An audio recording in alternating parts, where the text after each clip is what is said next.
Catfishing is so prevalent and you have to be really careful. You know, when you're talking to someone online, it's just like something feels a little off. They move a little too fast. They're a little too charming and complimentary, too good to be true. Then that is a red flag because real people are not nearly as immediately in love typically. So let's talk about why people catfish. It's not always what you would think. It's not always that logical. Sometimes it is just a straight up scam, right? But often it's something more like loneliness. People create fake identities, not necessarily to hurt you, but just to escape themselves. Doesn't make it right, but often that is what's happening on their end.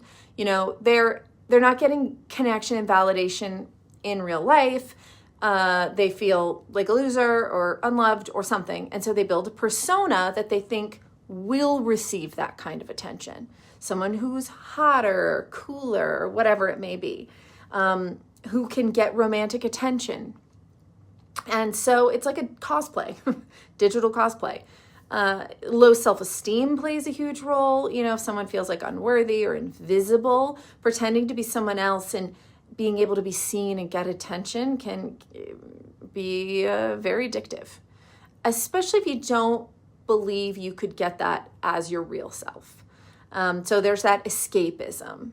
You know, if life sucks, disappear into a fantasy.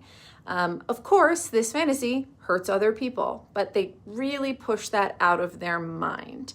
Some people do it out of boredom or revenge, just to mess with people. There is that. They are chasing a thrill of sorts, and or you know, they're just really shitty people, like just trying to be mean. Often there's also like experimentation. Like a guy might be like, what would it feel like to be a hot girl? And then they try it and see, they want to experience what that feels like.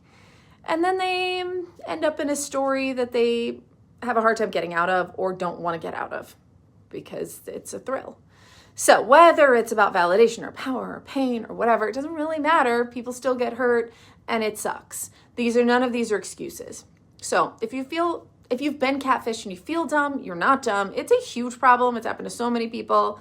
So just be so careful online. If someone is love bombing you, oversharing, dodging calls or video chats, dodging meeting up in real life, please take that very, very seriously. Do Google reverse image searches. Please look for those images online.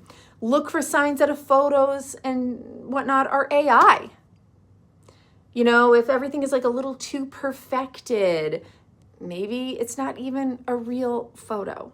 I have seen like dating Facebook groups where people are like, does anybody know this guy? I'm talking to him.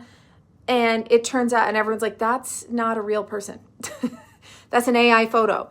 And because it's getting harder and harder to tell. So you just have to be so careful. Really be cynical. Be cynical. Protect yourself in this world. Have you ever been catfished? Do you have any warning signs you can share with other people? And what do you think? Did I miss any reasons, do you think, that people catfish? Let me know. I'm curious.